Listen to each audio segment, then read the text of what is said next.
регионе с компактным проживанием татар в Омской области, в Утишимском районе, наши татарские деревни Ашевани, Ибаркуль, Тумертайк остались под водой. На сегодняшний день вода ушла, идут восстановительные работы.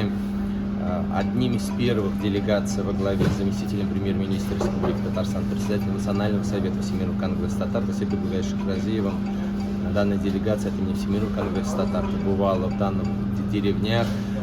Мы дошли до каждой семьи, до каждого дома. И очередной гуманитарный груз, 20 тонн, вот именно товары первой необходимости, продовольственные товары направляются в данные татарские деревни, и в понедельник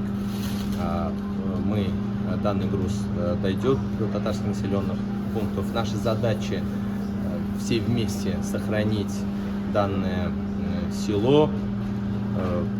Единственная наша сила.